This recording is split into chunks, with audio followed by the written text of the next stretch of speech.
What's going on, family? Scrapbook Boxing Museum of the Forgotten Fisticuffs series. We're going to continue with Mike Tyson's saga. He knocks out Michael Spinks in 91 seconds in 1988. So once again, we're in a Mike Tyson scrapbook.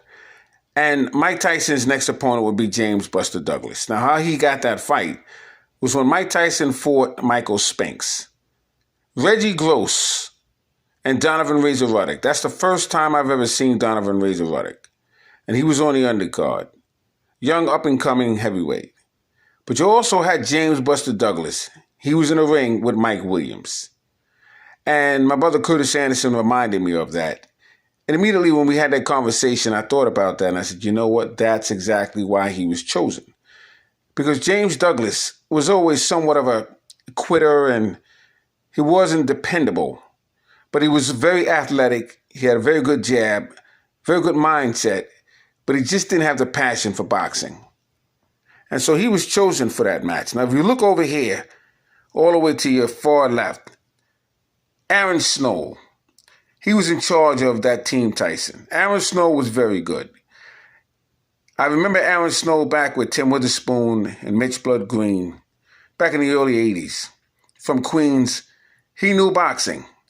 But he couldn't run that camp alone. You also had Jay Wright. Jay Wright was part of the Mike Tyson Catskill, group of boys that was up there. And how he got involved in that, I couldn't tell you.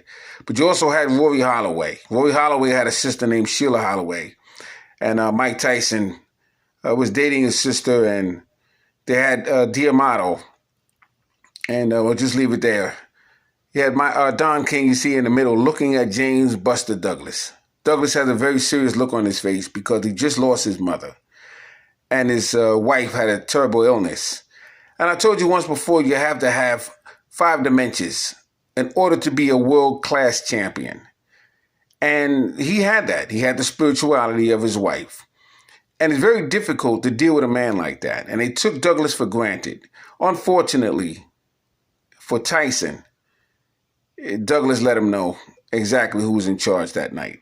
Fight took place February 10th, Japan's date, and February 11th, United States date, 1990, at the Tokyo Dome. The referee was Octavio Morano. Let's take a look at that fight. So you can see right off the back, Mike Tyson's getting the business. Douglas came to fight that night. Tyson couldn't get past the jab. The uppercuts were working all night for Douglas, left hooks. And Tyson just couldn't. He had nothing for Douglas at that particular event. And Douglas came in at a 42-1 underdog. He was 230 pounds. He was solid. New management team. He was not going to be denied in this particular fight. And the only thing Mike Tyson had to offer was a prayer of a knockout. And the way Douglas had him on his heels, that wasn't going to happen. It was just a matter of time. Man, I'll tell you, Douglas gave Tyson the business that night. Amazing. So you can see here, Douglas hits Tyson with a beautiful combination. He takes a half step back. Tyson doesn't know that Douglas is taking a half step back and moves in just a little bit to get caught with an uppercut and a beautiful straight right hand. And down he goes. That's the oldest trick in the book. But Tyson fell for it. And he just didn't have the wherewithal to deal with James Buster Douglas. As you can see here, Douglas is almost on top of Tyson. Tyson couldn't beat Douglas, whether he was in shape or not, I believe, because Douglas had something to prove. And it would have helped a lot, but Douglas had something to prove. There's no way that particular night. And I told you, it's always going to be a night that a fighter is unbeatable. And this was Douglas's night. And he deserves to have that celebration. As we just move along the scrapbook here, Douglas, in every picture I'm going to show you, he can't be denied at all. You hear Tyson, all kind of thoughts going through his mind. Tyson reaching and missing. And I want to show you this here. So here's the controversial long count that took place when Douglas went down. Beautiful uppercut of Mike Tyson. And Douglas, for some reason, he slept on that punch and he got caught, but he got up. And they were claiming that it was a long count. I'm going to get to that in a moment. We're going to finish watching some of the photos in this scrapbook. And we'll talk about that controversial knockdown long count in a moment. Now, James Buster Douglas was always questioned. Was Buster Douglas that good or was Mike Tyson that bad? And they were trying to get a rematch. But because of Don King trying to withhold the belts, because he felt as though it was a long count, Douglas was attempting to sue Don King for breach of contract. And it was a long deliberation between all three government bodies, particularly the WBA and the WBC. Now, Evander Holyfield was at the fight. He was at ringside. He couldn't believe what he saw because he saw a lot of money going down the tube. And it wasn't just the money. He always wanted to fight Mike Tyson. He believed he could beat Mike Tyson. He would eventually get that opportunity 1996. But, it was devastating for Evander Holyfield. I spoke to Holyfield about that. And, Holyfield was the type of guy, he'd take it with a grain of salt. But he really wanted that victory over Mike Tyson when he was undefeated. So there was a date scheduled October 25th, 1990 at the Mirage Hotel in Las Vegas. And that was the scheduled date for Mike Tyson. Tyson was also supposed to do a WrestleMania event. And Douglas got that gig. And he also got the date, October 25th, 1990. And that was against Evander Holyfield. Now, Douglas came in at 230 pounds with Tyson, 246 and a quarter pounds with Evander Holyfield. But a lot of lawsuits were being thrown all over the place because of breach of contract. The WBA hearing was being taken place by Gilberto Mendoza. He was the president of the WBA, and he said that would be scheduled February 13th. Now, Jose Suleiman, who's the president of the WBC, RIP to him, he was holding up the belts to February 18th until he had his hearing.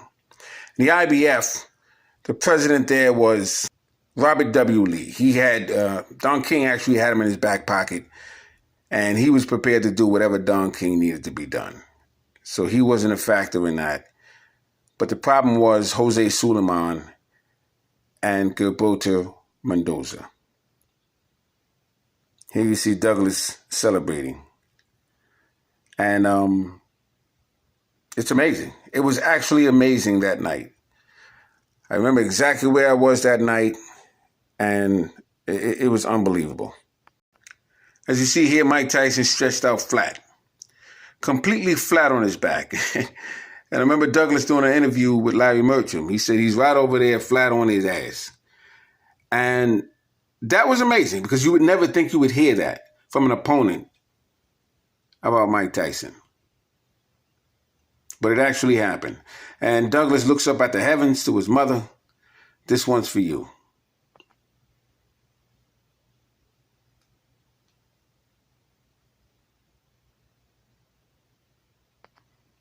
Now, there were hundreds and hundreds of articles about this fight.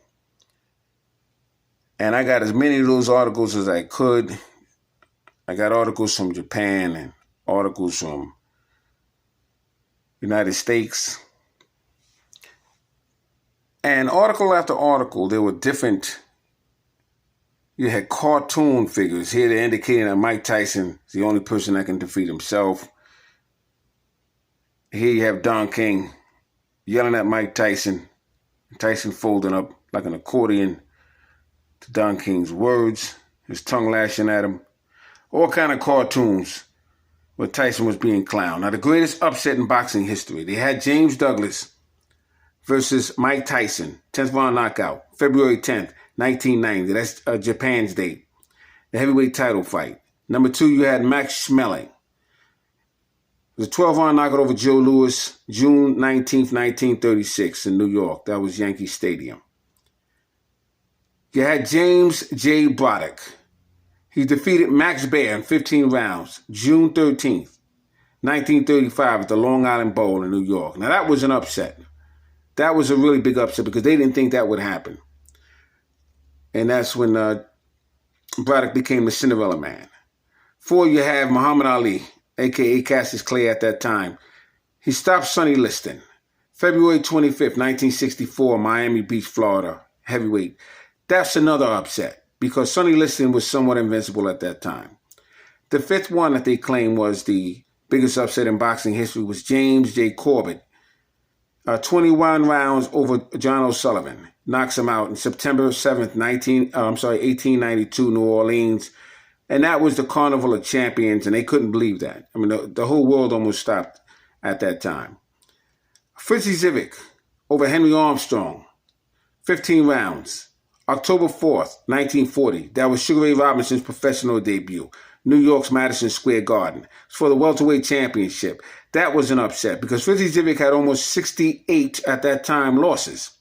But he was a very good fighter in terms of, he knew the tricks of the trade. And he defeated Armstrong twice in a row, but Armstrong had defeated him once. But that was an upset. Yeah, Billy Papke knocks out Stanley Ketchel.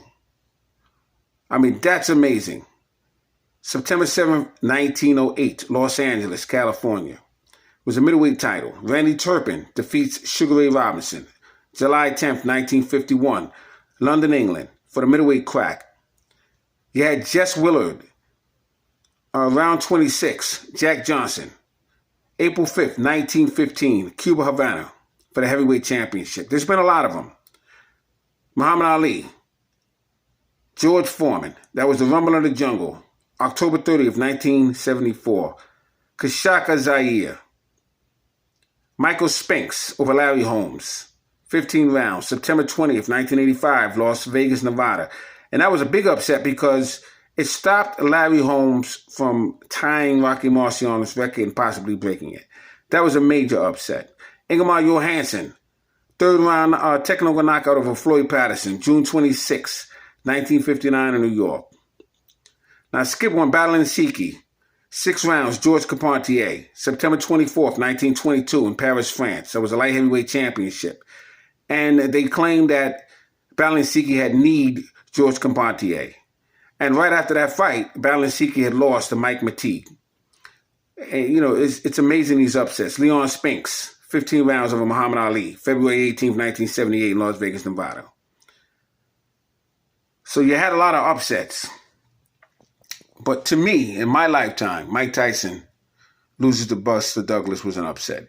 But you can see Mike Tyson slipping if you pay close attention. And I said that in another video with Pinklin Thomas. I was at that fight with Thomas and Tyson. And you could see you didn't have the same killer instinct.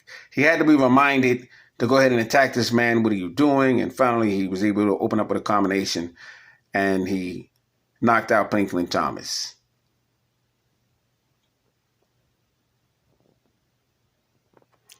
So Douglas is the new champion. And, it's actually amazing how this man became champion overnight like that.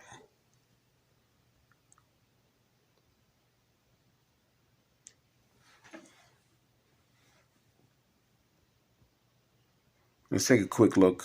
Spin this around.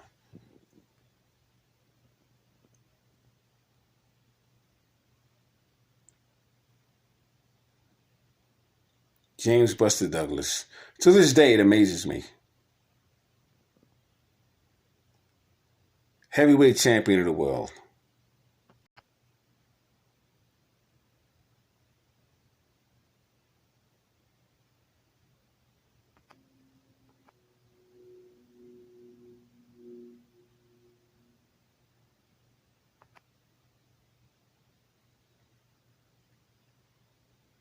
Now, James Douglas had a father by the name of Bill Douglas. He could punch. Very good puncher was James Douglas's dad, Billy Douglas. And like I said, they were from Columbus, Ohio.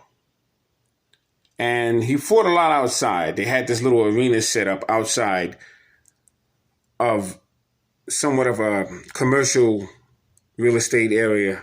And that's where they had a lot of the fights set up. And Bill Douglas fought a lot outside, next to a recreational center, if you will.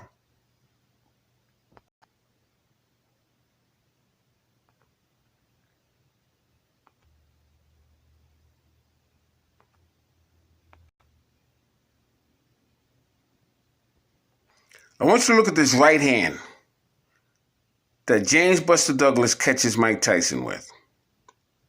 He extends that left hand all the way, which is the perfect way to throw that left hand. Beautiful. It was a left hook, and he just, his whole body went across. Then he came back because he started out with an uppercut. Then eventually he would catch him with a right hand. Oh, unbelievable.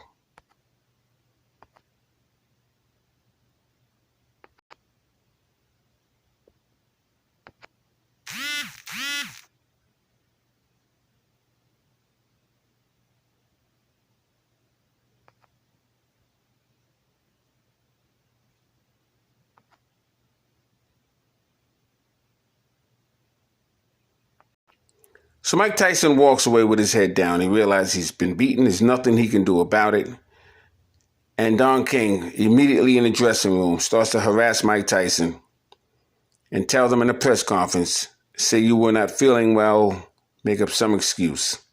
Because Mike Tyson had girls in his hotel room the night before. And he was just a different person. He didn't really care about the fight game anymore. He just wanted to hang out and party. He was depressed. He went through the situation with Robin Givens and Barbara Walters' show. And he had a lot going on. And, you know, that's the result of it. So you have Tyson holding an ice pack over his eye. And that's a photo op because he has on a pair of glasses. It's just amazing. Here you have Fight of the Month, James Buster Douglas. Who would ever thought? Salute to James Buster Douglas. Great night for him. Now, after pending investigations and arbitrations and litigations in court, Douglas finally becomes victorious. He gets his opportunity 6 months later against Evander Holyfield. Big payday he had. And, you know, he would have never thought that himself if he was honest to you. James Douglas was born April 7th, 1960.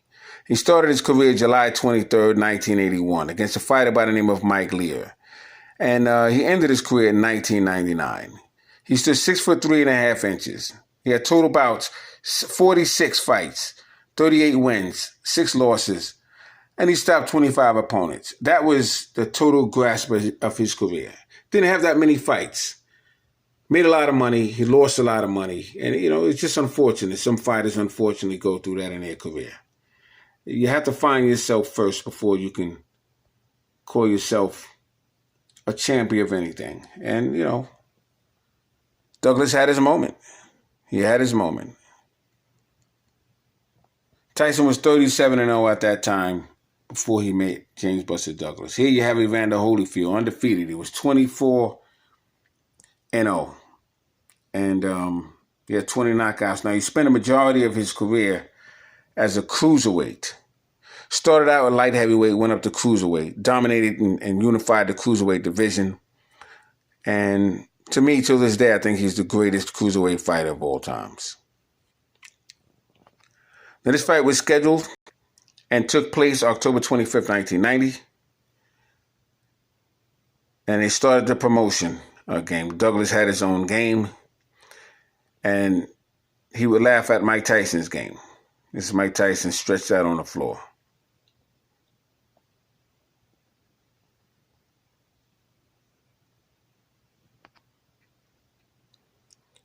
Now, Evander Holyfield got his opportunity, and he made the very best of it.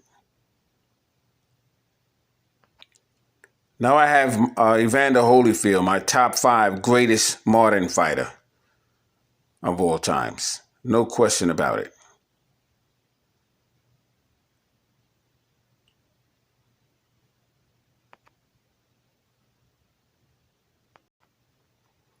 As you can see here, Evander Holyfield just schools Buster Douglas.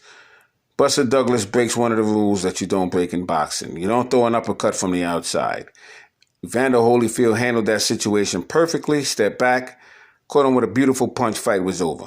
Douglas had no intention on getting up. He felt his nose. He realized, you know what, I can't do this. I'm done. I'm paid already. I'm not getting up with this monster standing right over me. So James Douglas is knocked out. Evander Holyfield is not the heavyweight champion of the world. That's amazing. I remember Evander Holyfield when he was in the amateurs. And when I saw him become champion, it was, sometimes you have to see things to believe it. I always knew he was qualified, but until it actually happened, it was amazing to me. Phenomenal. One of the greatest fights I was at.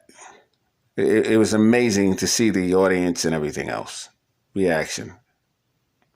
Now I want to take you back a moment to Mike Tyson's amateur.